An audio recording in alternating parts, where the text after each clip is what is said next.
Hola, buenas tardes. Buenas tardes, profesora.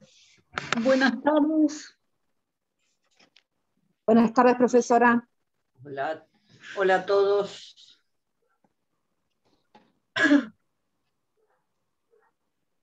Ya pongo la cámara.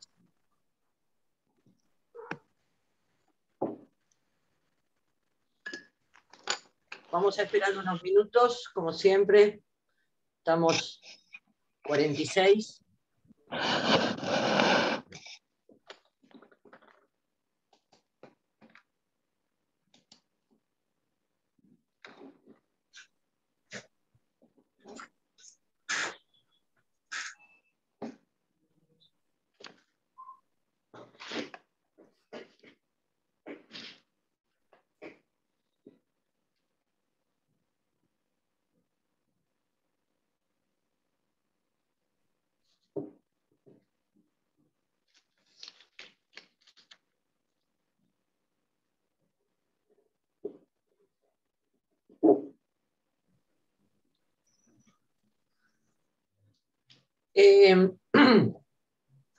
Antes de empezar la clase, vamos a definir la modalidad del examen que estaban preguntando.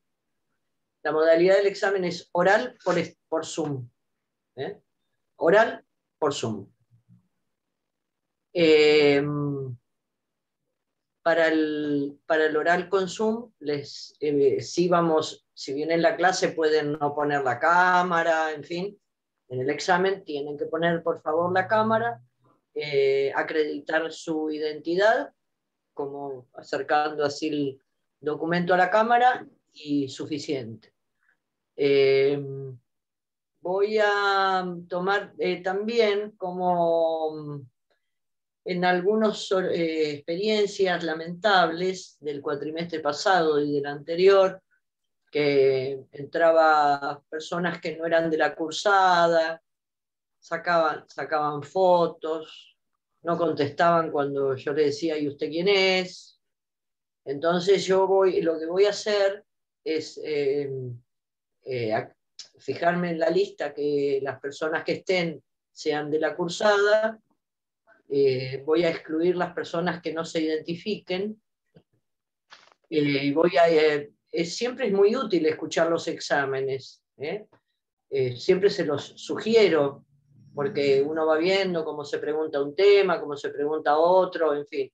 Obviamente los que no estén dando examen tienen que estar muteados, ser respetuosos del compañero o compañera que está dando examen. Y voy a hacer entrar, hay como en la lista hay como 40 personas, en las cursadas hoy somos 14, 13. Entonces, a lo que voy es que voy a chequear quién está para entrar, los que no los tengan en la lista no voy a permitir el ingreso, y las personas que no se identifiquen adecuadamente no voy a admitir el ingreso por una cuestión de seriedad y para no repetir algunas experiencias lamentables.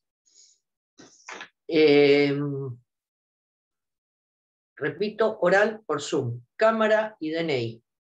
¿Ok?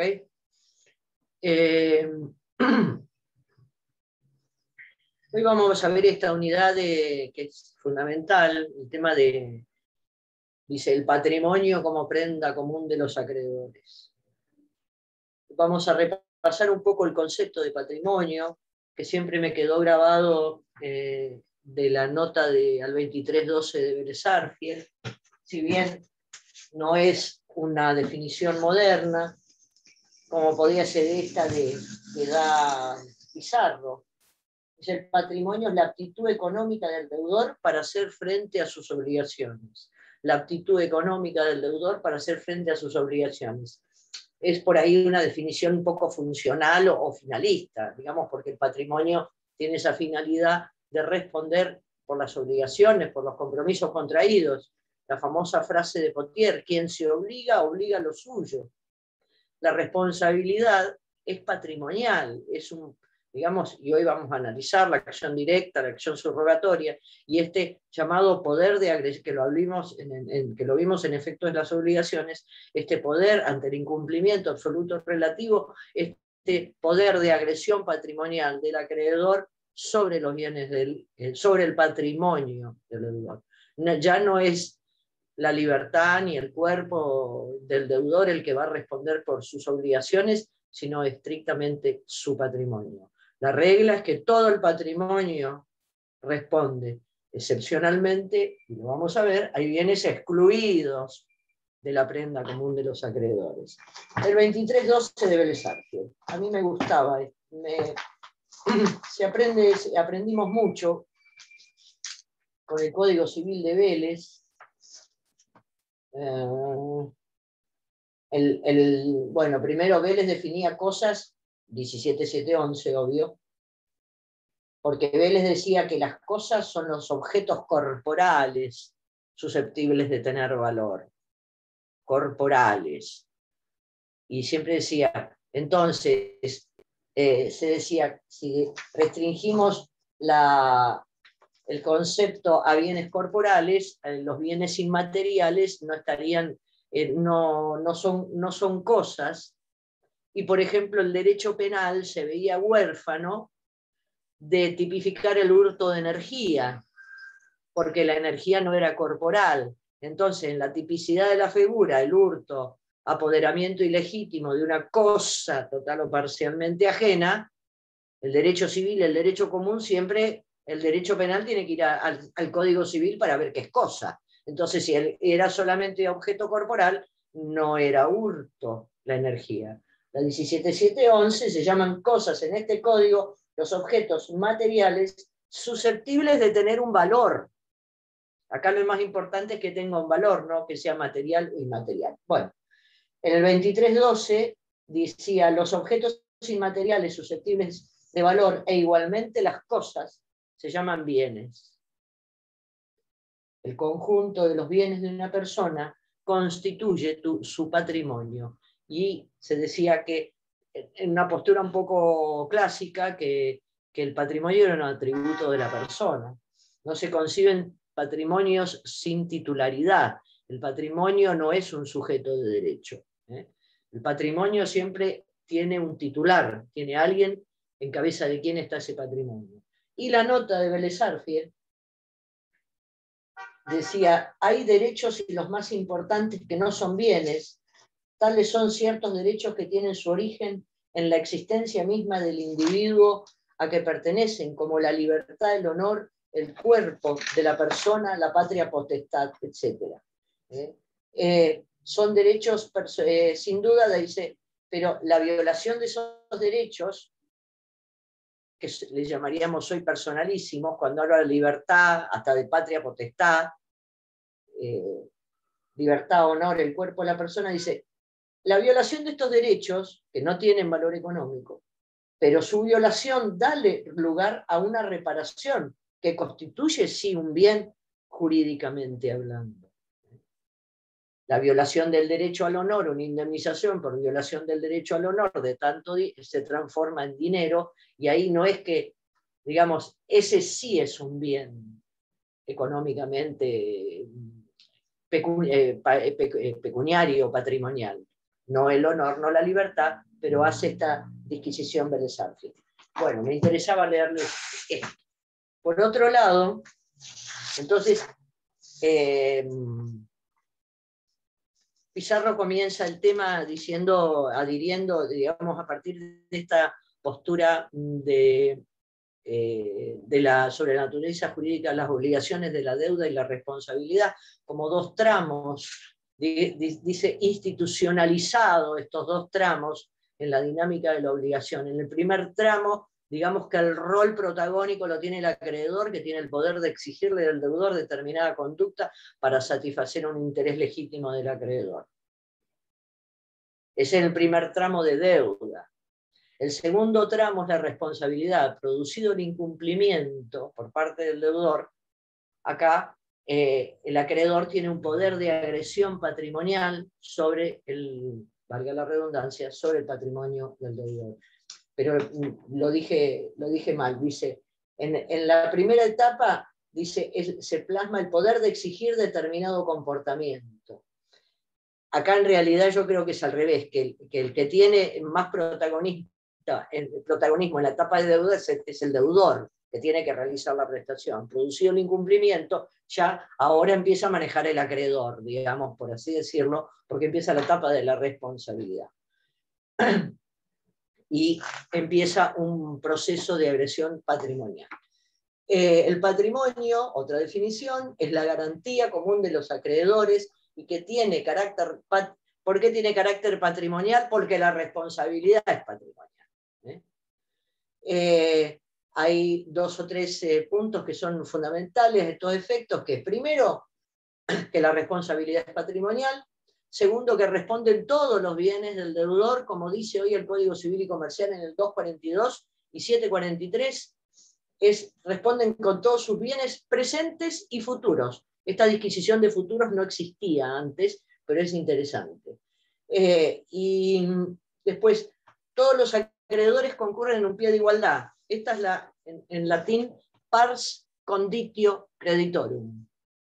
Todos los acreedores concurren en pie de igualdad, salvo excepción hecha de preferencias para el cobro de origen legal o convencional.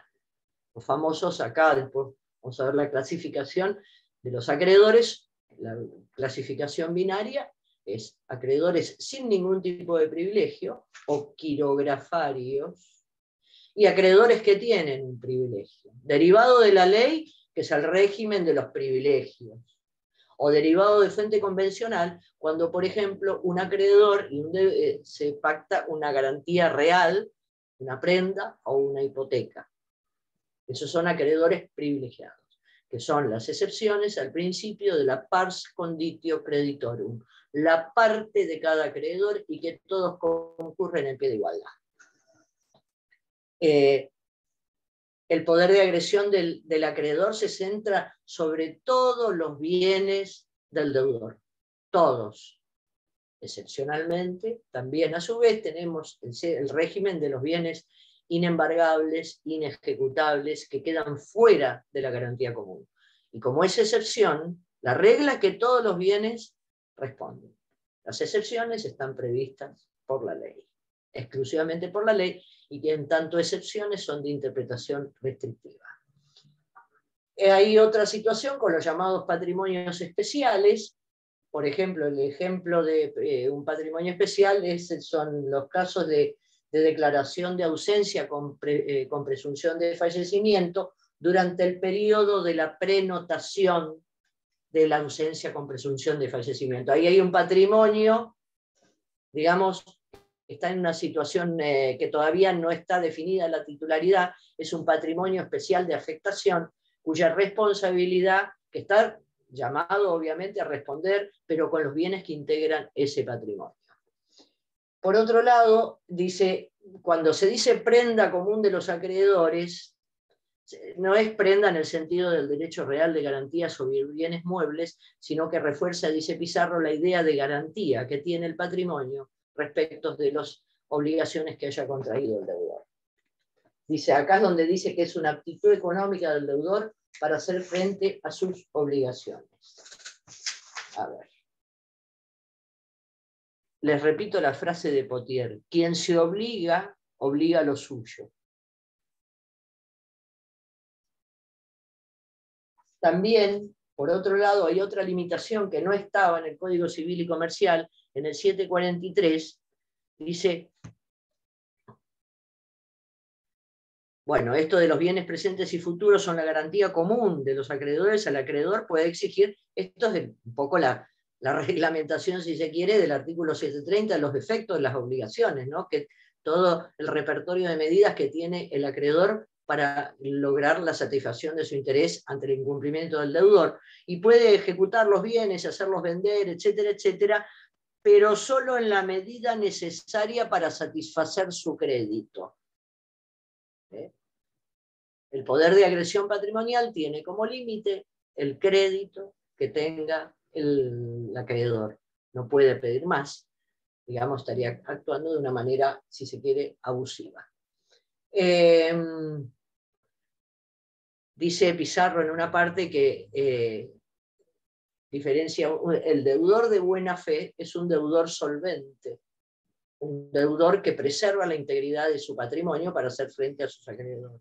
El deudor insolvente es un deudor de mala fe. Es un deudor de mala fe que no preserva su patrimonio y de esa manera no puede hacer frente a sus obligaciones.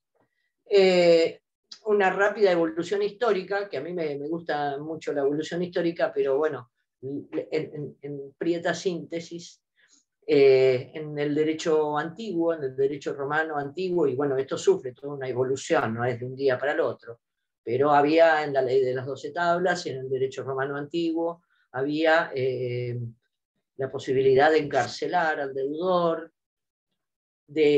hasta de cortarlo en pedazos, de reducirlo a esclavitud, etcétera, etcétera. Todo esto, siempre se dice que también las amenazas de cortarlo, de matarlo al deudor, eran más una amenaza que no era que se cumplía, que no era una práctica frecuente, pero que la amenaza estaba. Y estaba la institución famosa del nexum. El nexum, digamos que es el origen último, así primitivo, de la obligación. Nexis de estar sujeto, de estar sujeto, atado, digamos, a una deuda. Entonces, ¿qué pasaba? La explicación, el derecho es un fruto de la época, de circunstancias económicas, sociales. En Roma todos los hombres jóvenes y en edad productiva iban a las guerras de expansión en Roma y dejaban sus tierras de labranza, sus comercios, sus negocios, y se iban de Roma a conquistar otras tierras y tal. Cuando volvían, como no había nadie, esto suele suceder en las guerras, no había nadie para trabajar y volvían soldados victoriosos, pero en Roma estaban absolutamente empobrecidos y llenos de deudas. Entonces esto provocó una reacción que fue que todos los ejércitos se quedaron en las colinas de Roma, las famosas, primero que no se podía entrar a Roma con armas, tenían que dejarlas detrás del río Tíber, Trastevere. Tenían que dejar las armas, se fueron a las colinas de Roma, todos y la mayoría eran plebeyos, el patriciado no estaba endeudado.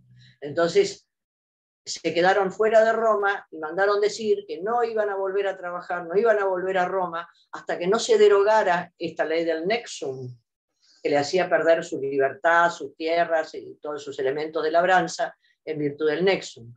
Entonces el Senado romano aprobó la ley Poeteria Papiria 386 antes de Roma, que según el emperador, el historiador Tito Livio, un gran historiador de la historia romana, Tito Livio dijo que fue la aurora de una nueva libertad para los plebeyos. Esta fricción entre patricios y plebeyos fue uno de los motores de gran evolución en el derecho romano.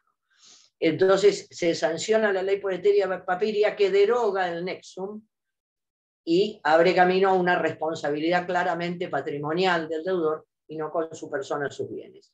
Otro hito, ya me voy al siglo XVII,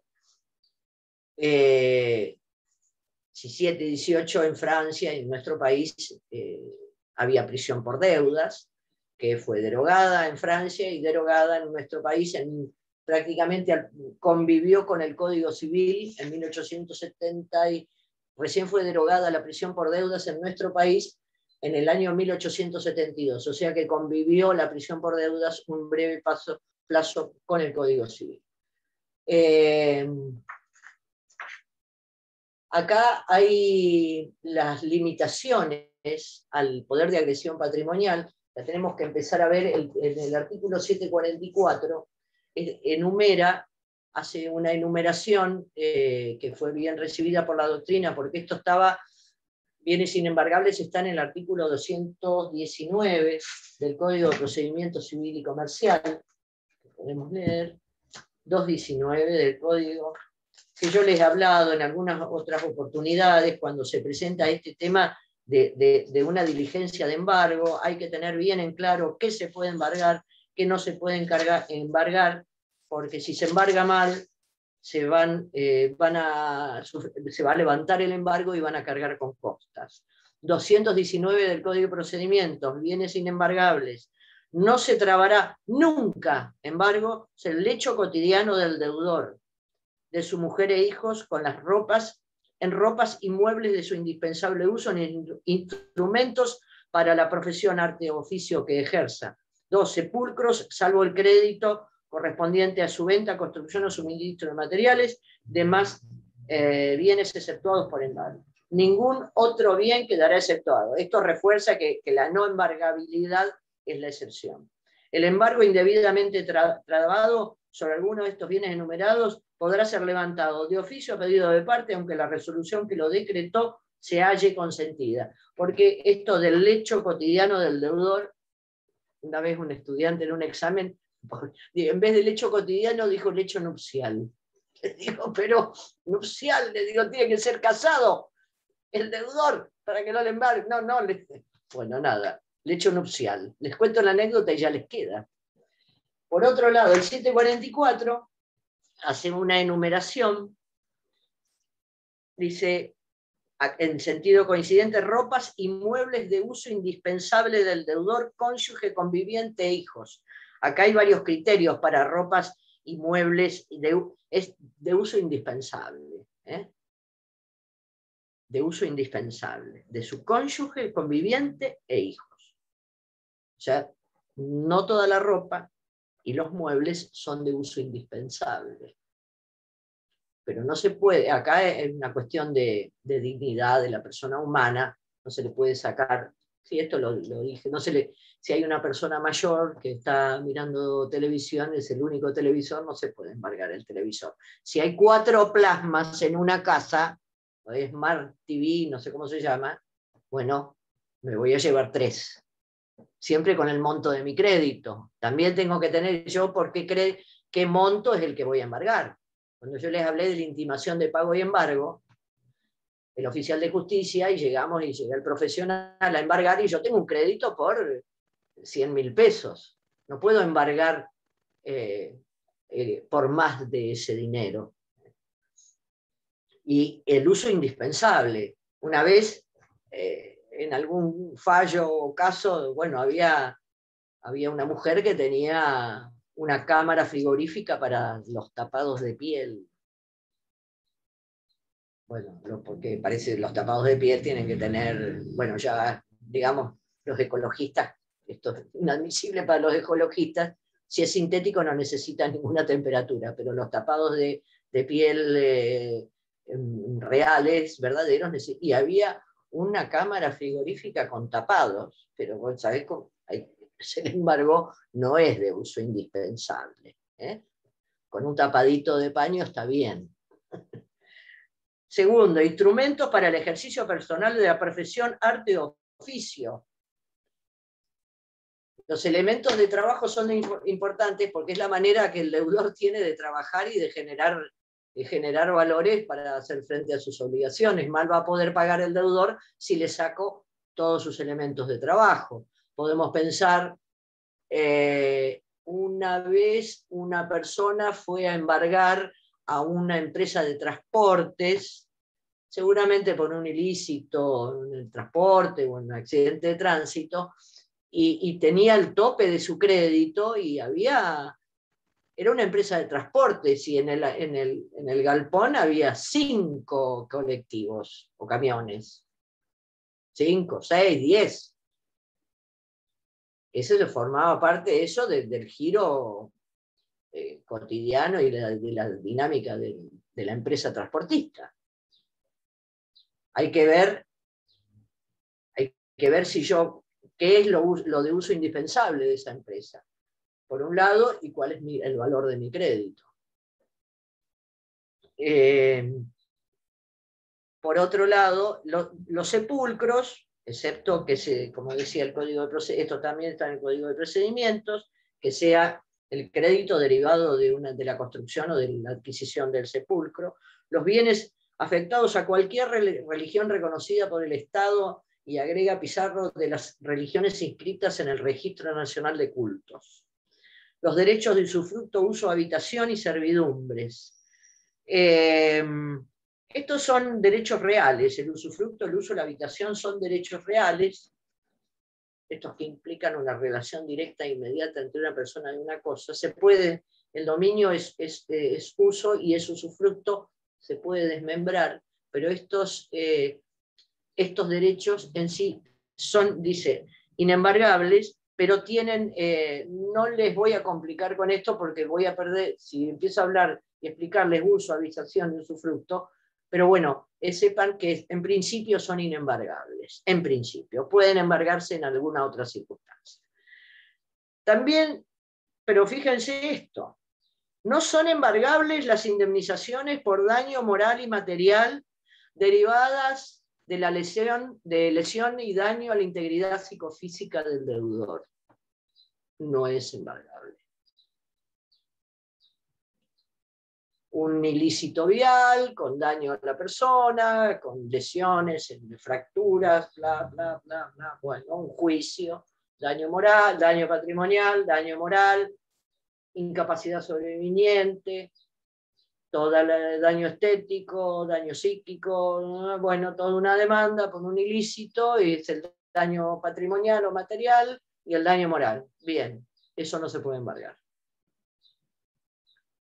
Porque es la representación en dinero del interés que hubiera tenido la víctima del daño en mantener incólume su integridad psicofísica, digamos, y esto conspiraría contra el artículo 51, la dignidad intrínseca de la persona humana. Así que es conveniente, esto, digamos, estaba de alguna manera receptado en la jurisprudencia, pero ahora está puesto expresamente en el Código Civil y Comercial. Porque por ahí ustedes tentados se enteran que el deudor tiene una indemnización divina para cobrar, que tiene plata depositada en una cuenta judicial, le embargan la cuenta y les van a levantar el embargo y le van a cargar con las costas. También no es embargable ni ejecutable. En el delito de homicidio hay un rubro de los daños que debe el homicida a los cónyuges, conviviente o hijos en concepto de alimentos. Esa indemnización en concepto alimentario no es embargable tampoco, por obvias razones, por la naturaleza alimentaria del crédito. Hay otros bienes inembargables y leyes especiales, obviamente la inembargabilidad de los salarios y de las indemnizaciones debidas al trabajador del artículo 120 de la ley 2744, la ley de contrato de trabajo. Los salarios, hay un decreto, no sé yo ahora bien, bueno, está en el 120 y antes estaba en un decreto que esto alcanza, se puede embargar un porcentaje, dice Pizarro, el 10%, pero cuando el sueldo sea el doble del salario mínimo vital y móvil. Solamente un porcentaje. A medida que el sueldo aumenta, esa alícuota en el decreto 487 subía. Pero en principio, obviamente, también por el carácter alimentario de los salarios, son inembargables. Las jubilaciones y pensiones y retiros también son inembargables. La jubilación se le llama la continuidad del salario cuando se llega a determinada edad. ¿Todas, profe, o solamente las más bajas? ¿Todas las jubilaciones son inembargables? En principio sí, después sí, son inembargables. Son jubilaciones, es derecho previsional, es la continuidad del salario. Si yo digo también que el salario es inembargable, también la jubilación es inembargable, es el salario de las personas que ya no trabajan. Lo mismo para jubilación, pensión y jubilaciones de retiro. Tampoco son embargables y ejecutables los bienes adquiridos con créditos del Banco Hipotecario, del Banco Hipotecario Nacional destinados a vivienda única. Y también, bueno, ahora sí.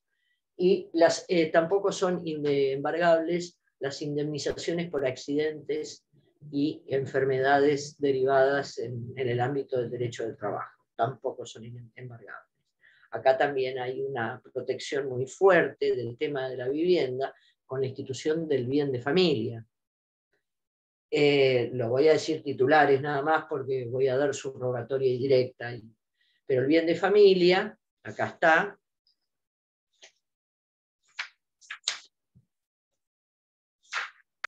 La vivienda goza de una protección, la protección de la vivienda está en el artículo 14 bis de la Constitución Nacional y estaba en la famosa ley 14.394 y en el Pacto Internacional de Derechos Económicos, Sociales y Culturales, que la Argentina es parte de ese tratado. ¿Dónde está lo de la vivienda? La vivienda, el bien de familia, se afecta como bien de familia una vivienda única de ocupación familiar. Esta afectación lo protege a la vivienda donde vive una familia, protege de la agresión patrimonial de los acreedores por deudas posteriores a su inscripción. La afectación al bien de familia se reinscribe en el registro de la propiedad. Se hace por escritura pública o también por un trámite administrativo directamente ante el registro de la propiedad. Reitero, la afectación como bien de familia opera como un muro a partir del cual cuando decís, ay, lo voy a embargar, tiene una casa mi deudor, lo voy a embargar, pedís un informe de dominio y te sale afectado al régimen del bien de familia, entonces ya no lo podés embargar, o si lo envías el oficio de embargo, el registro de la propiedad te va a decir que está afectado al régimen del bien de familia. Sí va a poder embargarse y ejecutarse el bien de familia por deudas anteriores a su constitución, por deudas derivadas de la compra de la propiedad o mejoras en esa propiedad, y también por impuestos, tasas y contribuciones que graven al inmueble.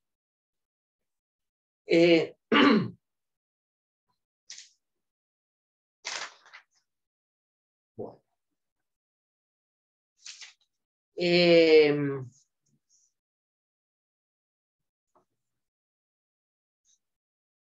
Nosotros vimos en los efectos de las obligaciones, las medidas de agresión patrimonial, vimos esta clasificación de medidas conservatorias, ejecución o reparatorias.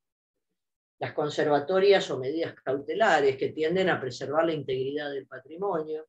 Las medidas de ejecución, el juicio ejecutivo, juicio sumario, juicio ordinario, cumplimiento de contrato, reclamo de esto, reclamo de lo otro, que son medidas que tienden a que el deudor responda patrimonialmente por el daño ocasionado o por la obligación incumplida, y el acreedor es ejecutivo porque el acreedor se va a cobrar en virtud de esa acción ejecutiva que está promoviendo. En cambio, las medidas reparatorias que tienden a preservar la integridad del patrimonio, que vuelva al patrimonio lo que indebidamente salió, acción de, por ejemplo, simulación o fraude, que por lo general, en muchos supuestos van juntas.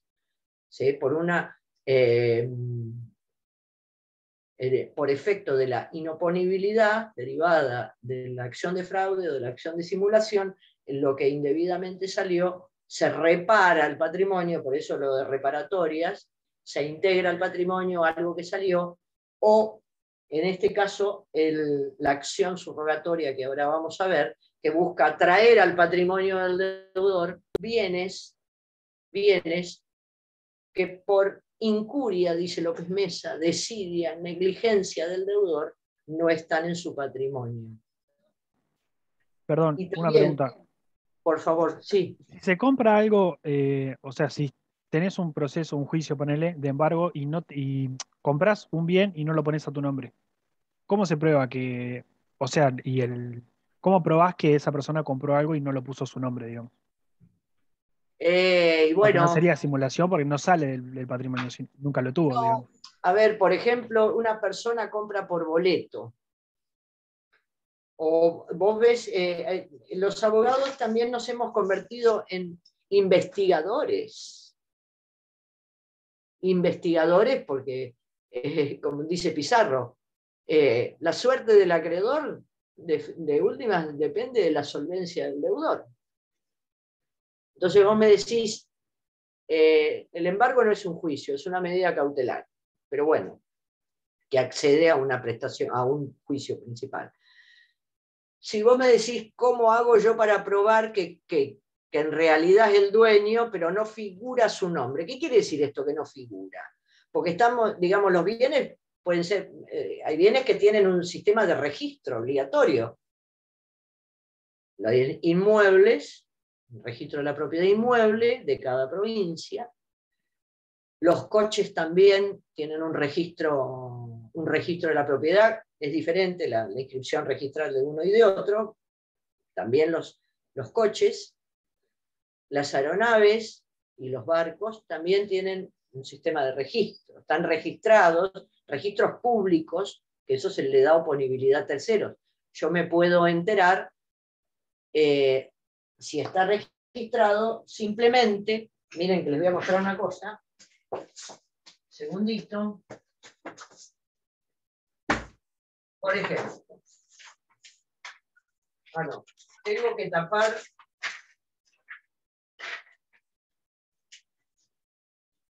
Esperen que tapo, que no figura el nombre de la persona. Yo te voy a contestar, Luciano. Sí, sí. Por ejemplo, tengo que hacer un juicio. ¿Tendrá bienes? Entro al registro de la propiedad y hago este formulario, esta petición. Índice de titulares se llama. Este es el número de 755, el número de formulario. Yo pongo el nombre completo y el domicilio. El nombre completo del domicilio, me van a salir las propiedades, inmueble, obviamente, inmueble en la provincia de Buenos Aires, a nombre, y acá tengo varias hojas, de bienes a nombre de esta persona con este número de documento, te dice el número en qué partido está, la nomenclatura catastral, y bueno, puede llegar a ser una buena noticia. Uy, tiene bienes el deudor. Entonces rápidamente a pedir una medida cautelar. Pero hay que, esta información del índice de titularidad, hay que hacer otro pedido de informes concretamente de esa propiedad para que me den el famoso que pedimos nosotros, informe de dominio, que me diga quién es el titular, son así columnas, en una columna el titular, qué porcentaje tiene, porque por ahí es titular de 50%, o si son varios hermanos, 3, 4 hermanos, tiene un cuarto cada uno de la propiedad. En la otra columna si hay embargo, Municipalidad de General Pueyrredón contra González sobre juicio de apremio por ejecución de tasas, tarjeta verde contra González, embargo por la tarjeta de verde. Después tiene una hipoteca, con todos los datos de qué hipoteca, escritura, tiene las siglas TR, toma de razón. Se llama cuando el registro de la propiedad anota algo. Toma de razón, afectado al régimen del bien de familia. En otra columna, las cancelaciones de los embargos o de las hipotecas, por ejemplo.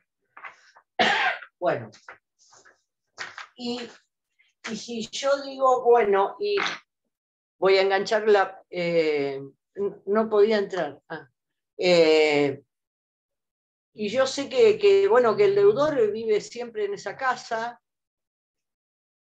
Averiguo la nomenclatura,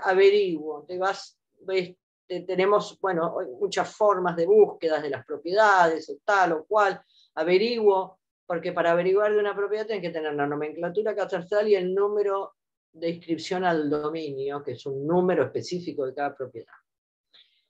Y me da que no está a nombre del deudor.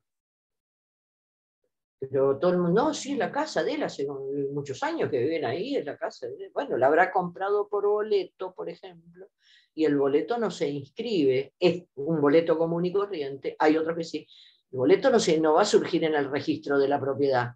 en el registro de la propiedad se anotan instrumentos públicos. Por excepción hay algunos boletos que se inscriben, otras situaciones. Entonces yo digo, ¿y qué hago? Ay, tiene la casa y el deudor no inicia la escrituración para no ponerlo a su nombre, para no pagarle a nadie. Entonces esto me da pie para hablar de la acción subrogatoria. La acción subrogatoria, en realidad, que dice López Mesa, que la acción subrogatoria, Luciano, vos me preguntaste esto, digamos, no sé si te contesté, digamos, y te digo que a veces en el ejercicio de la profesión nos convertimos un poco tenemos que hacer tareas de investigación. Sí, y también, o sea, esa tercera persona que está ese bien a nombre de él, si tiene alguna consecuencia. No sé si me explico. Esa otra persona que es la que figura como dueño. Claro. Figura como dueño de un bien que es del deudor en realidad, y que todos sabemos que es del deudor. A ver, esa persona, ahora te voy a contestar con acción subrogatoria. Bueno. Nada, porque me acordaba que yo le decía a una clienta ayer, sacale una foto a la patente del auto. Entonces, saca la foto a la patente del auto, yo entro en internet y pongo la patente del auto y pido un informe de dominio. A ver, a nombre de quién está el auto. Por ejemplo. Se puede oficiar al Banco Central de la República Argentina, que te informa las cuentas, los depósitos u otros activos financieros que pudiera tener el deudor. La llamada, dice López Mesa, la mal llamada acción subrogatoria, dice mal llamada porque en realidad no es una acción la que va a ejercer el acreedor en contra del deudor, sino que es, dice, una sustitución de la legitimación. El acreedor se va a sustituir en la legitimación que tiene el deudor para hacer una acción. La otra definición era sustitución, dice, es una legitimación subrogada. La palabra subrogación ustedes ya la conocen, sucede cuando una cosa o persona ocupa el lugar de otra cosa u otra persona. Lo que era el artículo 1195 del Código Civil de Vélez, en la acción subrogatoria, digamos, ya tiene este nombre, a pesar de que sea una mera sustitución, no es una acción, dice López Mesa, sino que la ley me permite al acreedor ponerse en el lugar del deudor, ejercer acciones del deudor contra otro tercero, X, porque el deudor no la ejercita, incuria, negligencia, inercia, le llama, el deudor no lo hace para no integrar bienes a su patrimonio y de esa manera provoca también o agrava su insolvencia. En la acción subrogatoria hay un nexo de causalidad entre la inacción y la solvencia del deudor, o la insolvencia del deudor. Esto es importante. Acá, ¿por qué? Porque un deudor con patrimonio solvente, si compró por boleto unos terrenos en Misiones y no los quiere escriturar, pero tiene un montón de patrimonio para responder, yo no tengo por qué ir a subrogarme, por ejemplo, a pedir la escrituración de esos lotes perdidos cuando tengo todo el resto del patrimonio del deudor para lograr el cobro de mi crédito. Esta acción subrogatoria, este poder de agresión del deudor, es porque la negligencia tiene nexo de causalidad con la insolvencia. Acá dice, hay que tener mucho tino, dice López Mesa en este estilo tan particular que tiene, pero dice, porque esto es una excepción al principio del efecto relativo de las obligaciones. Las obligaciones son tres efectos, entre las partes entre las cuales se ha concertado la obligación y sus sucesores universales a quienes se transmite. Punto. ¿Qué hago yo que soy? Acá tengo el deudor que compró por boleto una propiedad a otro, a González, y ahí ese boleto era entre mi deudor y González. ¿Yo qué tengo que meterme en esa obligación? No me puedo meter, no tiene efecto. Estamos diciendo las obligaciones. Esto es una excepción. Es una excepción la acción subrogatoria, que yo me pueda meter en el patrimonio ajeno, nada más ni nada menos. Hacer algo que el deudor que... Entonces, toda la prueba de los requisitos y presupuestos de admisibilidad de la acción subrogatoria hay que probarlos. Porque yo no puedo alegremente meterme en la administración de los bienes del deudor, sin acreditar una serie de requisitos que la figura me exige.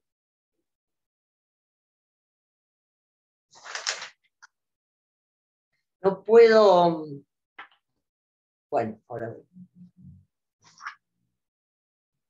Es una acción personal, es una acción individual, es una acción personal, individual, para sustituirme, ¿no? Es indirecta, es facultativa para el acreedor, es una de las medidas, estas conservatorias del patrimonio que tengo, no es obligatoria de promover. Es autónoma, no depende de otra, y no es de orden público. La acción habla de los presupuestos. Esperen que tengo acá. Dice, también en la acción subrogatoria hay una idea de representación. Se puede considerar que el acreedor va a representar al deudor ante ese tercero. Es uno de los fundamentos que se ha dado para y este acreedor, representante del deudor, se coloca en el lugar del deudor y hace lo que el deudor no hace. Dice, y actúa, el acreedor que se subroga, actúa a nombre de otro porque ejerce derechos del deudor, no derechos de él, a diferencia de la acción directa. Primera diferencia con la acción directa. La otra diferencia con la acción directa es que la acción directa es ejecutiva. Cuando yo voy en los subcontratos, cuando el acreedor, el deudor y a su vez el subdeudor, el acreedor que va y le cobra al subdeudor lo que el subdeudor le debe al deudor del que acciona, directamente se cobra. Acá en la acción subrogatoria es ejecutiva la acción directa. La acción subrogatoria en realidad va a ser como una gestión útil del acreedor, pero el bien va a pasar, él no se va a cobrar directamente. El bien va a ingresar al patrimonio del deudor. Después él tiene que hacer su acción concreta para, ahora que incorporó bienes, va a tener que hacer su acción propia para cobrarse de los bienes que integran el patrimonio del deudor. Dice, ejerce derechos ajenos en interés propio. En cambio, la acción subrogatoria ejerce una acción que la ley le da y le otorga, que dice, cuando hay subcontratos, el contratante principal está el acreedor, deudor y deudor. Este deudor del medio es acreedor del subdeudor. Dice, reitera López Mesa que esto es una sustitución de tipo procesal. Yo voy a ejercer una acción cuya titularidad no tengo, pero me voy a, digamos, voy a ejercer derechos de los cuales no soy titular. Entonces, la diferencia con la simulación o la revocación por fraude es que se ejercen acciones propias. Un acreedor que considere que se está ejerciendo un acto en fraude o en forma simulada, tiene la acción de simulación o fraude contra los actos que haya realizado en ese sentido el deudor. No hay ninguna subrogación. Acá interviene deudor y acreedor. En la subrogación está el acreedor, que es el subrogante, el deudor subrogado y un tercero. Los requisitos o presupuestos, como le llama López Mesa, de la acción subrogatoria, son la existencia, como siempre, la condición de acreedor, que surge de la existencia de una obligación válida. El interés legítimo, un interés serio, razonable, el famoso interés del acreedor, que va a ser lo que lo legitime al acreedor para ponerse en el lugar del deudor. Yo tengo un crédito,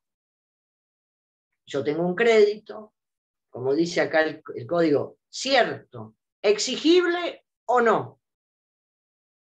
Eso es lo que yo decir, señor juez, yo me presento, me voy a subrogar en los derechos de mi deudor y voy a demandar por escrituración al que le vendió la propiedad y todavía no la escrituró. ¿Se entiende esto? Porque a veces, y me disculpo, yo doy por sabido, damos por sabidas cosas que para nosotros son cotidianas, en el sentido que la inscripción, la obligación es de dar cosas ciertas para transferir o constituir derechos reales. Ahí estamos. La inscripción inmobiliaria, la inscripción registral, le da al acto publicidad, oponibilidad a terceros.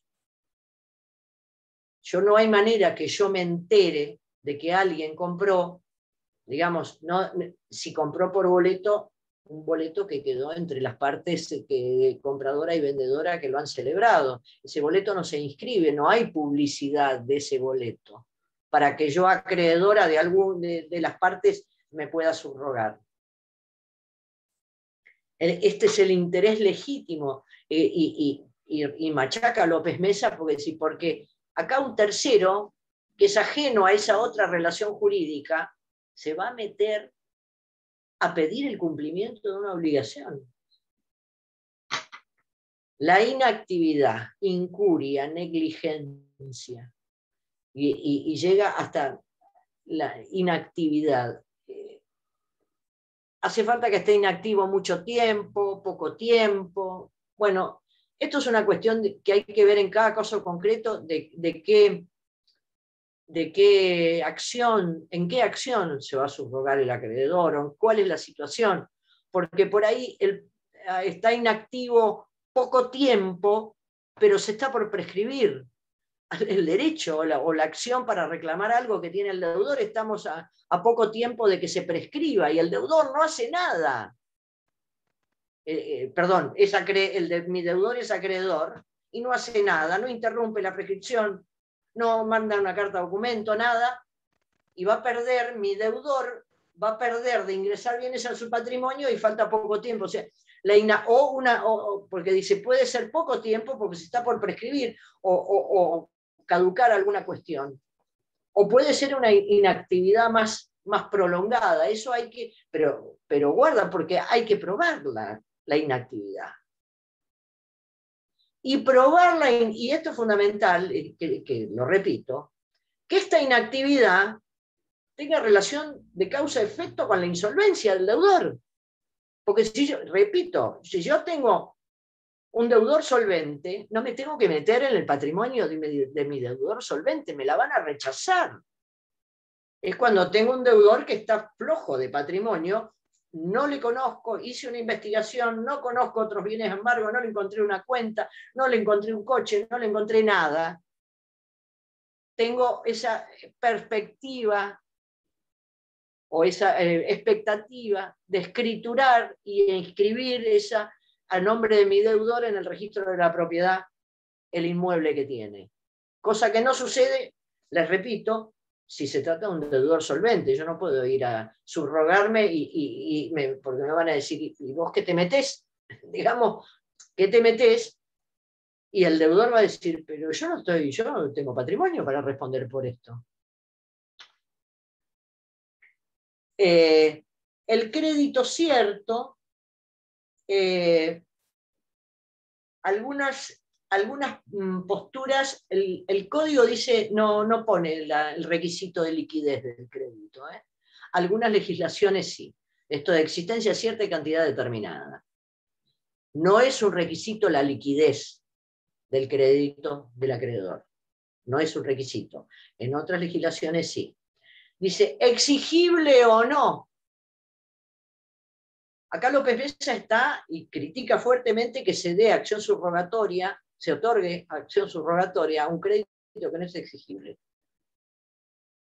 Exigible, o sea, si no es exigible, está supeditado a un plazo, el plazo o la existencia misma, por ahí, de una condición. Dice, porque se daría el disparate, porque yo cuando me ocupo el lugar del deudor, voy a ejercer la acción igual a la que la tenía él.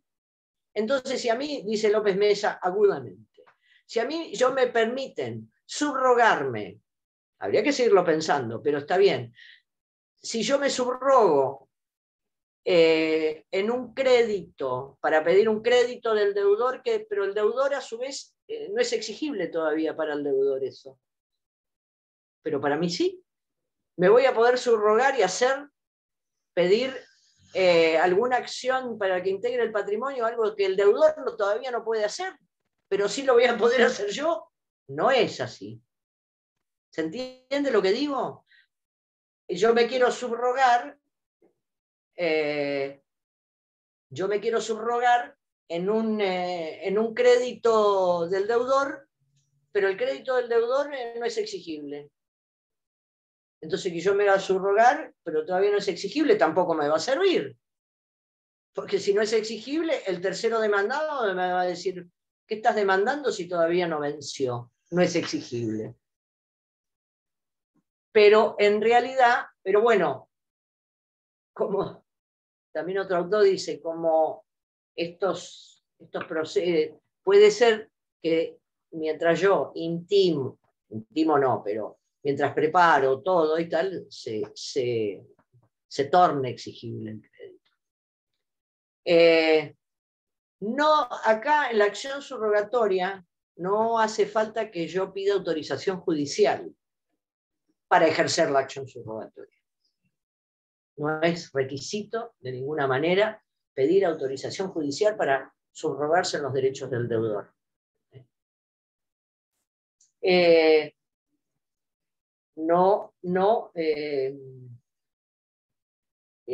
Depende, dice, como es una acción conservatoria,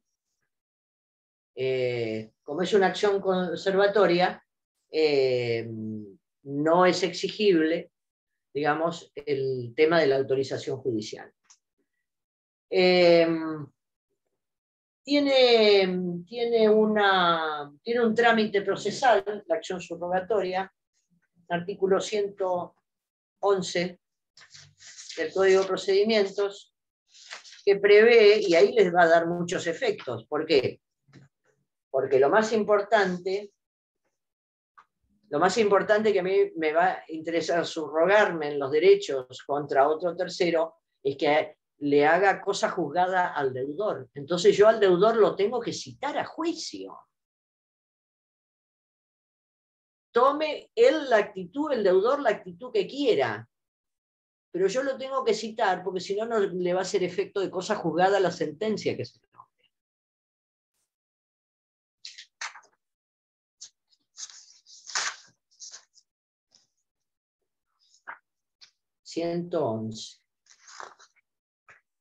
Son 1, 2, 3, 4 artículos.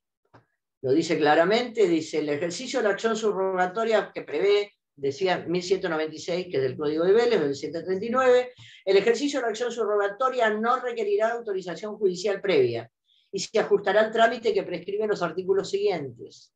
Ustedes quieren hacer, primero, bueno, para todo hay que agarrar el Código de Procedimientos, el Código Civil, y tenemos nuestra carpeta con los hechos. Así se empieza a trabajar, yo personalmente. El derecho se trata de la subsunción, esta famosa tarea de subsunción de los hechos en la norma que corresponda. Antes de conferirse traslado al demandado, a este que le tiene que escriturar, al tercero, se citará al deudor por 10 días. Se cita al deudor. Y se lo cita, y repito, porque si no lo cito, el juicio que yo gane le va a ser inoponible al deudor, si no lo llamé a juicio. ¿Cómo le voy a hacer oponible la cosa juzgada? El deudor, ¿qué puede? El deudor puede decir, formular oposición a la acción subrogatoria, diciendo, no, yo ya hice la demanda, yo ya demandé al que me vendió para que me escriture. O dice, decir, entonces este acreedor no probó mi inactividad o este no tiene interés legítimo porque yo hice un acuerdo de pago y le estoy pagando o lo que fuera, no estoy inactivo, no tiene un interés legítimo, se subrogó erróneamente en un derecho personalísimo del deudor, cosa que no se puede hacer. Entonces, o decir, bueno, ya hice lo que me están acusando que no hago, ya lo hice, o revisa los presupuestos de la acción subrogatoria y dice, no procede la acción subrogatoria. Cuando lo cito a juicio, ahí se apura e interpone él la demanda, en cuyo caso el juicio sigue del deudor con ese tercero demandado, y el acreedor puede quedarse en el juicio en calidad de tercero. Y después, aunque el deudor sea citado, pero no hace nada, no dice que inició, no lo inicia, no impugna la subrogación, pero está citado, puede comparecer en cualquier momento del proceso y también va a ser un tercero. Y puede ser llamado a absolver posiciones, a reconocer documentos, etc. Y el más importante, el 114, efectos de la sentencia.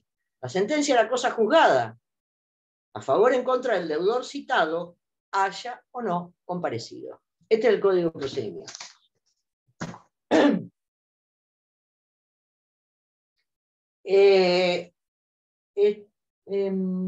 Otra cuestión. Presente su...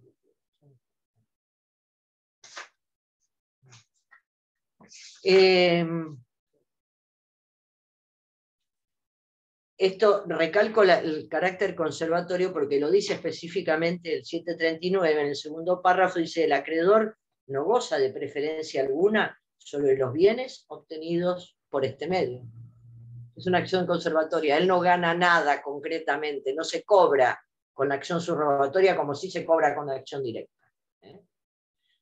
Pero ya va a tener que ir preparando su propio juicio, ahora que integró bienes del deudor al patrimonio, para cobrarse.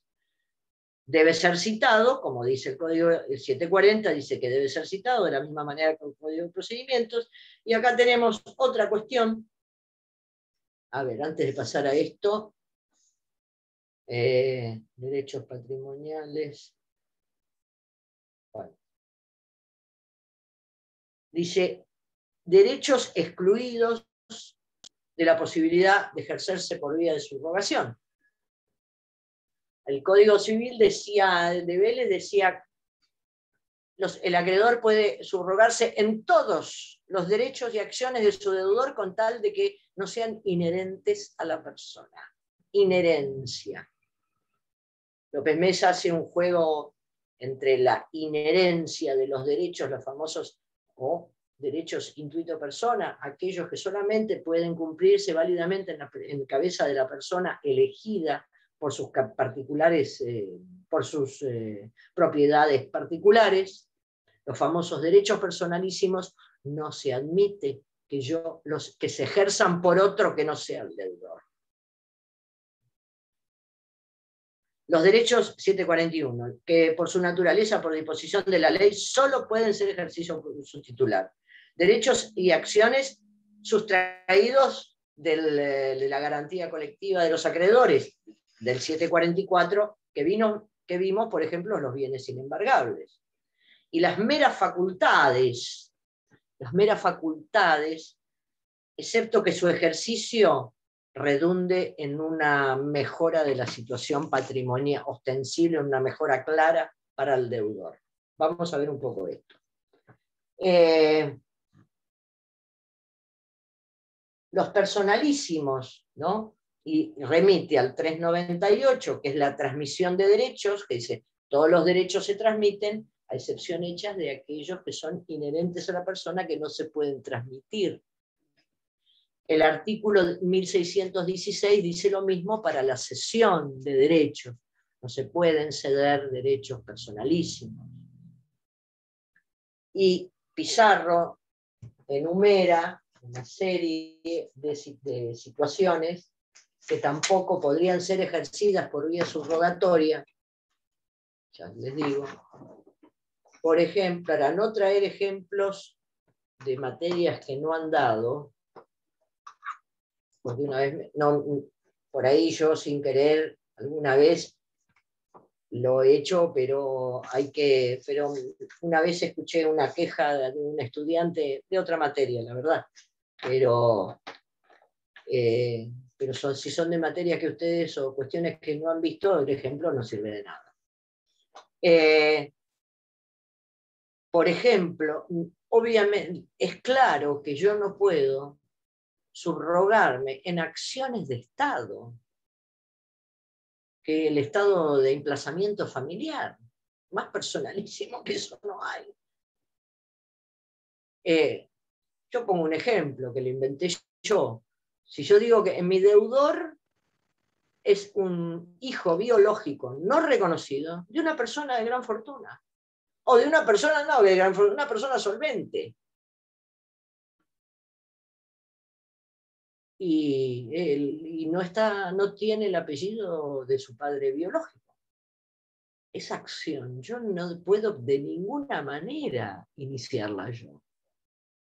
Yo tengo que esperar que él haga el juicio de reconocimiento de filiación, y después cuando, tenía el padre solvente y el padre fallece y le ingresan bienes a su patrimonio, yo ahí sí puedo caer sobre su patrimonio el que recibió de herencia. Pero no puedo de ninguna manera una acción de reclamación de Estado. Tampoco podría yo iniciar, otra cosa personalísima es el daño moral. Yo no me puedo subrogar, por ejemplo, en el mismo caso.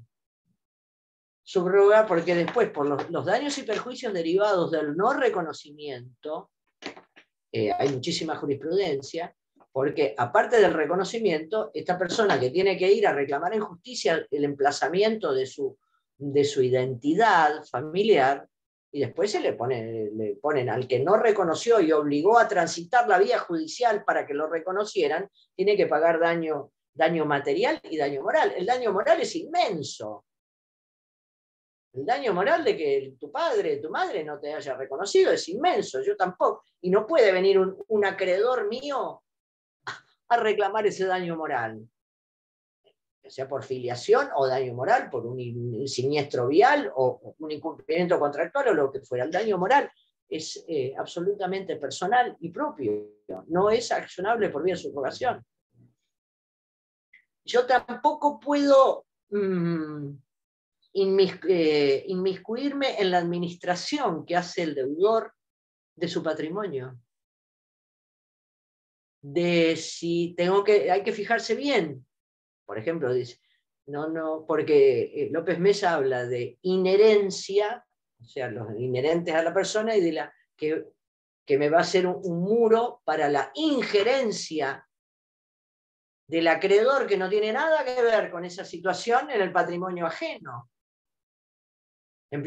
Cómo el deudor administra sus propiedades y su patrimonio, yo en principio estoy excluida, salvo que acredite un interés legítimo, serio, legítimo, razonable, proporcionado, que surja de una obligación, un crédito exigible o no exigible, Pero no me puedo, porque aparte, digamos, esto va de la mano de que si el deudor por ahí es solvente, y yo vengo a decir, no pidió tal cosa, o no reclamó a la FIP que le devuelva eso de impuestos que pagó de más, que tiene un crédito fiscal.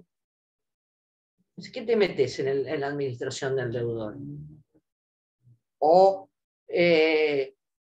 digo, mirá, este deudor mío podría hacer este contrato, ¿no? Que mirá, porque él fabrica o vende tales cosas y acá tiene tiene un nicho de negocios importante para vender tal, y no hace el contrato para suministrarle su mercadería a otro empresario. Yo no me puedo subrogar en eso, en su facultad de contratar o no contratar. Lo que sí puedo, por ejemplo, lo que sí puedo es aceptar una herencia. El deudor, así como no escritura, ese mismo el otro deudor que no escrituraba su casa para que no figure su nombre, este otro recibió bienes de herencia y no la acepta. No la acepta. Diferente sería que repudiara la herencia. Repudiar para no pagar, para que no ingresen bienes a su patrimonio, pero ahí iría otra acción, que es la revocación por fraude. Digo yo, se me puede ocurrir. ¿Qué hago si mi deudor rechaza una herencia? Es fraude, porque provoca o agrava su insolvencia. Lo que yo sí puedo hacer por vía subrogatoria es aceptar la herencia. Es más, al deudor que han fallecido sus padres, o alguno de sus padres, y no inicia la sucesión. No la inicia porque sabe que tiene deudas. Es un deudor de mala fe, como diría Pizarro. No constituye su patrimonio en función de la garantía que tiene que tener su patrimonio. ¿Yo puedo abrir la sucesión de una persona que no es pariente mía? Sí, como acreedora. Puedo subrogar. No necesito autorización judicial. Debo probar, sí, debo probar que hay negligencia, que hay dejadez, que los padres murieron hace 4 años, no que murieron hace un mes. Que los padres murieron hace 4 años, que él está viviendo en la casa que era de los padres, que se comporta como propietario, tal, y si toda la vida es... Yo le puedo abrir el sucesorio. Por lo general mandamos una carta documento, pero no es necesario, digamos. Yo tengo que probar volver a ver qué eran los requisitos de la acción subrogatoria. Pum, tengo un crédito contra este, sí. Tengo un interés legítimo, porque mi crédito no está satisfecho. Tengo esto, tengo lo otro. Entonces, los acreedores pueden abrir el sucesorio de personas, de los causantes de una persona fallecida respecto de deudas de sus herederos. Hay que probando todo, obviamente. Y los costos y costas quedan a cargo del deudor, ¿no?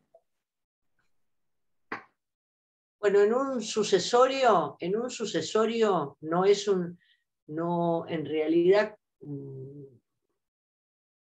no, diría yo. ¿Por qué? En un sucesorio las costas o los honorarios y los gastos de la administración de justicia los debe pagar el sucesorio. No, lo que quiero decir, un proceso sucesorio no es un proceso contencioso, es un proceso, usted ya lo sabe, voluntario. Si vos la pregunta es, ¿quién va a pagar, pero qué cosa? Posiblemente... No, aunque no sea en un sucesorio, en otro proceso. Bueno. No, a ver, las costas se las van a imponer, por ejemplo, en el tema de la escrituración, las costas se las van a poner, ¿qué rige el principio de atribución de costas? Que el que pierde. Con la tómbola, el que pierde, paga. El que pierde el juicio, paga. Salvo que el juez considere una cuestión dudosa de derecho, como para distribuir las costas de otra manera. El que pierde, paga. En el juicio ese hipotético de escrituración, el demandado, el vendedor demandado por escrituración pierde el juicio, las va a pagar él. Las va a pagar el vencido. Después, si yo, acreedora subrogante, incurrí, porque voy a tener que incurrir en gastos, los mismos gastos, pero está bien tu pregunta, atinada, los mismos gastos que hubiera tenido que realizar el deudor para hacer lo que no hace y lo tengo que hacer yo. Entonces voy a empezar a anotar todo lo que gasto. Aparte de lo que me debe que tuve que pagar la tasa de justicia por el valor fiscal del inmueble objeto del vale. Tuve que pagar la tasa y la sobretasa. Contraté un abogado para que me haga este juicio, horarios del abogado. Tengo que llamar a un perito, tengo que pagarle los gastos al perito. Todos esos gastos los voy a ir anotando. Voy a decir al deudor, bueno, yo me subrogué en tus derechos y aparte de lo que me debías, con intereses, etcétera, y me debes todo lo que me costó la acción subrogatoria. Una cosa así. Sí podría, por ejemplo, el daño moral no, si el deudor tiene una acción por daño material, patrimonial que reclamar, yo también, sí, ahí me puedo subrogar, porque no es moral, es material. No reclama que no sé. Por ejemplo, se me acaba de ocurrir, un asegurado, mi deudor tiene un seguro de robo o de incendio de la casa y no lo cobra. No activa el cobro del seguro. Ah, sí, no hubo lesiones, la integridad psicofísica ni nada. Material, bienes, cosas. Un deudor que tenga para cobrar una indemnización por daño material de un seguro y no agiliza, no hace el reclamo ante la compañía de seguros. Bueno, yo creo que sería viable una subrogación.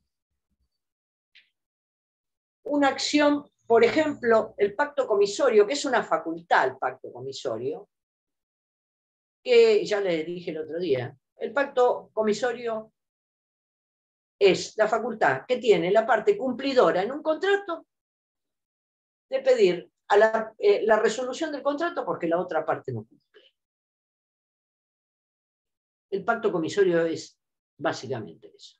La facultad de la parte cumplidora de pedir la resolución del contrato ante la otra parte que es incumplidora. Esto sería, sí, viable, según Pizarro, de ser ejercido por vía subrogatoria, porque de esa manera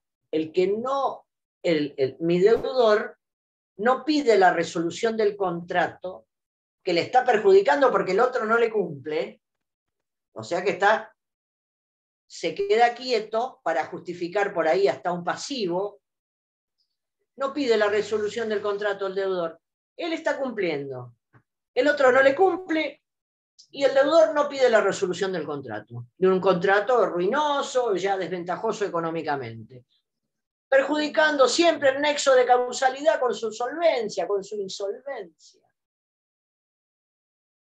¿Queda claro esto? Entonces yo puedo decir, no, yo sé que él está cumpliendo un contrato y que la otra parte no le cumple. Yo me voy a subrogar, hay que prepararlo bien, hay que ver bien de qué se trata, etcétera, etcétera. Yo me voy a subrogar y le voy a pedir a ese otro que contrató con él, ven que es una mera sustitución procesal, una mera sustitución de la legitimación, una legitimación subrogada y con nexo de causalidad con la solvencia. Así como digo solvencia, ya sé, digo insolvencia, porque por ahí es solvente, pero poco solvente. O no le alcanza porque yo veo que con el patrimonio que tiene no me puede pagar. Así como está, no me puede pagar. Siguiendo atado a un contrato ruinoso. También dice, sería ejercitable una acción de nulidad relativa, según Pizarro, podría, cuando son las nulidades en protección del otorgante de un acto jurídico, por ejemplo, la nulidad relativa, también podría eventualmente el acreedor subrogarse y pedir esa nulidad relativa. Un supuesto discutido, pero que Pizarro lo propone como que sea ejercible por vía subrogatoria. Un minuto, a ver si me olvido de algo.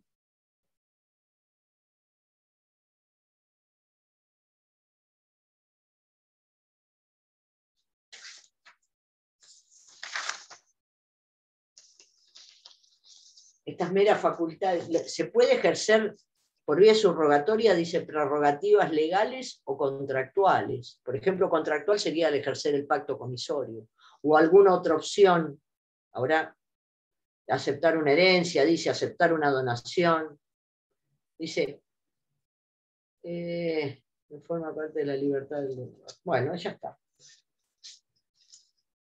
Respecto de los efectos, el efecto es que van a ingresar, el efecto respecto del acreedor subrogante es que ahora va a tener un deudor más solvente, si es exitosa su gestión, digamos, ¿no? Respecto del deudor subrogado, el deudor subrogado va a ver ingresar bienes a su patrimonio. El tercero contra el cual yo fui, si cumplió una obligación, va a estar liberado de esa obligación respecto del deudor. Si cumple, condenado por escrituración, se presenta y firma la escritura, se manda la escritura al registro de la propiedad y este hombre ya no se lo puede demandar más por escrituración. Segundito, creo que estamos.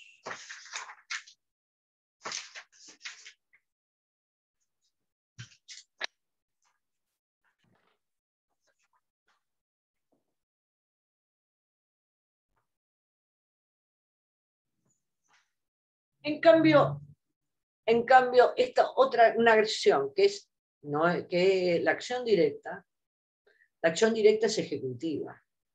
Casó decía, el acreedor se incauta de la prestación, se cobra, se pone la plata en el bolsillo. Vamos a ver. Acción directa. 736. Acciones directas a la que compete al acreedor para percibir de un tercero lo que un tercero le debe a su deudor. Acreedor, deudor, deudor, y este deudor del medio es acreedor del subdeudor. Hasta el importe del propio crédito. Al acreedor se le deben 100, pero el subdeudor le debe 50 al deudor, que es su acreedor. Yo puedo pedir lo que me debe, pero nunca le puedo exigir que me pague más de lo que él debe. Va a prosperar por el monto menor. La que un tercero le debe a su deudor hasta el importe de su propio crédito. La ejerce acá, a diferencia de la subrogatoria, esta es una acción que la ley le da directamente al acreedor. Ejerce acciones propias, no acciones del deudor. Y a su exclusivo beneficio. Tiene carácter excepcional. La acción directa procede cuando la ley lo prevea. Ahora vamos a ver. Y solo procede en los casos expresamente que la ley lo indica.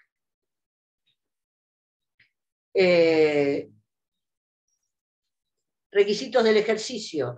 Que sea un crédito, acá lo pone claramente, exigible. No esté supeditado a un plazo, una condición. Que esté expedito el crédito del actor. Que que va a demandar al subdeudor, este acreedor, no tenga a su vez el embargado su crédito. Pues no puede hacer nada con su crédito si lo tiene embargado. No puede salir a cobrarlo si lo tiene embargado. Hay bueno, esto del crédito exigible, ambos créditos tienen que ser exigibles, tanto del acreedor para con su deudor, como del subdeudor para con su acreedor, deudor del acreedor. Los créditos tienen que ser de homogéneos, de la misma naturaleza. Porque si a mí me debe 2 toneladas de lana y el otro el subdeudor le debe dinero, pues no es viable. Y acá sí hay que citar a juicio al deudor. Hay que citar a juicio al deudor. Los requisitos están en el 737, que pone expresamente la citación a juicio del deudor.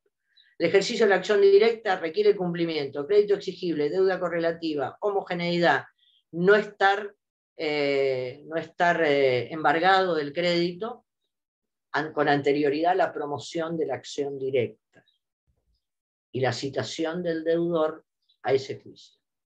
Y entonces los efectos Para ahora termino efectos y les doy los ejemplos. Los efectos es la notificación, bueno, causa el embargo del crédito a favor del actor, o sea que ese subdeudor ya no le puede pagar al deudor del medio, le tiene que pagar al que está ejerciendo la acción directa. El límite es que solamente el actor puede reclamar lo que se le debe, bien, pero el otro no va a pagar más de lo que deba, obviamente. Y la diferencia con la acción subrogatoria, que lo que se cobre el deudor, ya se lo queda. No se lo da a su deudor, que en principio tenía derecho a percibirlo a su vez de su subdeudor, ¿verdad? Pero no, acá esta acción, a diferencia de la subrogatoria, que es conservatoria, esta es ejecutiva. Con relación al tercero demandado, el demandado le puede oponer, el subdeudor demandado por el acreedor, le puede oponer defensas, como se dice, en un juicio de pago, de prescripción, de esto, de lo otro, de defensas, a este acreedor, las que tengan contra este acreedor y las que tenga contra su propio deudor. Se puede defenderse tanto contra el deudor como contra su acreedor. Y el pago que él haga, obviamente, lo libera frente a su acreedor. Y a su vez, el deudor, como les digo yo, el deudor del medio queda liberado frente a este en el monto que le haya pagado el otro. Es una acción muy práctica, digamos, muy expeditiva.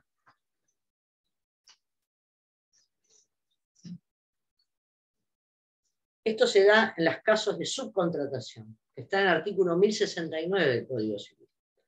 En la locación de cosas, por ejemplo, 1216, 1216 que podemos leer.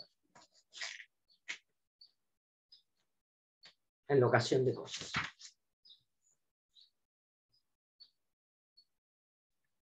Cesión y sublocación, dice. En contratos en particular, contrato de locación. Acciones directas.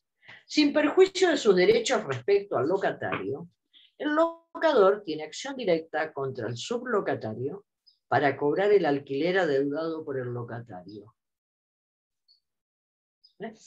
Clarito. Sin perjuicio de sus derechos contra su deudor, su locatario, el locador puede saltearlo y reclamar directamente al sublocatario. Y concretamente dice, para cobrar el alquiler adeudado por el locatario. Él va ahí para cobrarle a ese que a él personalmente no le debe nada, pero le debe a su deudor, en la medida de la deuda del sublocatario. También puede exigir de este el cumplimiento de obligaciones que la sublocación, no solamente el dinero, no solamente el alquiler, como dijo recién, sino, por ejemplo, si el locatario hizo, dice, daños causados por el uso indebido de la cosa. Si ese fuera el crédito, también el locador le puede reclamar al sublocatario los daños que el locatario le ha hecho por el uso indebido de la cosa. Recíprocamente también, la acción directa funciona del locador para cobrar alquileres o uso indebido de la cosa, y a la inversa, el sublocatario también tiene acción contra el locador para el cumplimiento de las obligaciones que el locador asumió en el contrato de locación. La principal obligación de un locador es garantizar el uso y goce de la cosa que dio en locación. Esto es lo que dice. Por las obligaciones asumidas en el contrato de locación. Recíprocamente, o sea, funciona también al revés la acción directa. Interesante cómo funciona la locación de cosas. ¿Dónde estás? En la locación de obra. ¿Dónde está? A ver. Voy a buscar, bueno, en la locación de obra, los que pusieron mano de obra o material, está el dueño de la obra, el contratista, y los que pusieron materiales o mano de obra. Los que pusieron materiales o mano de obra tienen acción directa contra el dueño de la obra. para que les pague por lo menos lo que el contratista les deba a ellos. Yo, dueña de la obra, contrato una empresa constructora y la empresa constructora compra materiales y los obreros que hacen la obra. Estos obreros y los que pusieron los proveedores de materiales tienen directamente, que por ahí los compró el contratista por lo general va al corralón, compra esto, contrata a los obreros, es de práctica en la construcción que todos los viernes se pagan los jornales a los empleados. Estos empleados y estos que pusieron los materiales pueden ir directamente, no declamar, el contratista los tiene hace 3 meses sin cobrar. El contratista puede decir, bueno, no, porque a mí el dueño de la obra no me pagó lo que llevo hecho, así que no les puedo pagar. O puede no pagarle porque no quiere, no importa por qué, pero no les pagó. Entonces, los que pusieron material o mano de obra tienen acción directa contra el dueño de la obra, por lo menos para que se les pague lo que se les debe, que se lo debe el contratista. Así funciona también la acción directa. También en la sustitución de mandato, está el mandato, es un contrato en virtud del cual, con o sin representación, se da poder a otra persona para que ejecute actos jurídicos en mi nombre. Yo soy el mandante y el otro es el mandatario, el contrato de mandato. El mandatario yo puedo traer a otro, yo mandataria sería una de este principio de equiparación del 732 de auxiliares o lo que se llama sustitución de mandato. Puedo traer a otro también para cumplimiento del mandato. Pero tengo que responder, el mandante tiene acción directa contra el sustituido por el cumplimiento del mandato. Tiene acción directa. Y el sustituido también tiene acción directa contra el dueño del negocio, como se llama, para el mandante, en todo caso, para el cobro de la gestión de los honorarios derivados de la gestión. O sea, en estos son los famosos subcontratos que están explicados en el 1069 del Código Civil.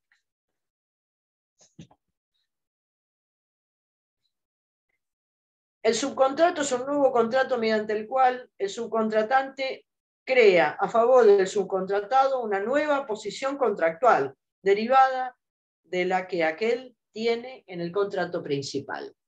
La figura más fácil, más clara de esto es la sublocación, que tiene que estar permitida, digamos. En realidad se la pone como se estila autorizarla expresamente, a pesar que todos los derechos son cesibles. Así que si yo quiero que no sea cedido, tengo que ponerlo expresamente. En transmisión, en el 398, a ver. Todos los derechos son transmisibles, excepto estipulación de las partes, de una provisión, de moral, la buena fe. Pero fíjense lo que dice acá. Todos los derechos son transmisibles o cesibles. Entonces, si yo en la locación de cosas no pongo nada, rige el Código Civil y el inquilino puede subalquilar. Si yo no quiero que mi inquilino subalquile, tengo que decir, se prohíbe la sublocación. Atento con esto. Sobre todo, se prohíbe la sublocación en contratos comerciales. También destinados a vivienda. Pero es importante que visualicen esto. Si yo quiero que no se transfiera el contrato, la posición contractual, tengo que ponerlo específicamente. Si no dijo nada, nada pasa. Si no dijo nada, puede subalquilar. Bien. Ay, ¿cómo subalquilaste? Bueno, vos no me dijiste que no. Y la ley dice que sí. Siendo las 18:20, escúchenme una cosita.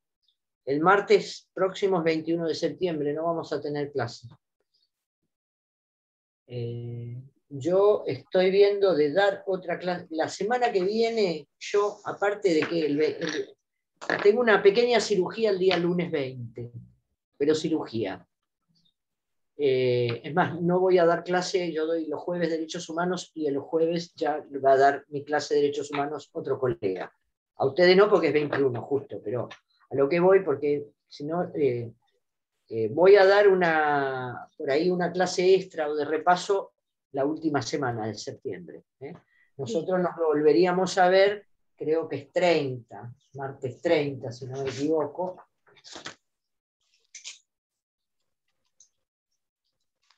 No, martes 28, perdón. El martes 28 nos volvemos a ver.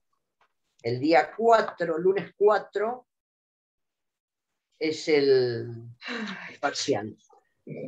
En el horario de la comisión, 16:45, ¿correcto? Por Zoom, oral, con documento y cámara. Pero nos vemos El 28. El día 28. Cualquier cosa que necesiten de estos temas, como siempre, me van diciendo. Muchas gracias por escucharme. Gracias, Saludos profesor. atentamente. Gracias. Gracias, doctora. A Un ustedes, saludo. gracias. Tanta información, doctora. Gracias a usted por tanta información. Bueno, nada, muchas gracias a usted por habernos escuchado. Muy amable. Buenas tardes a ustedes. Adiós. Adiós, doctora. Gracias.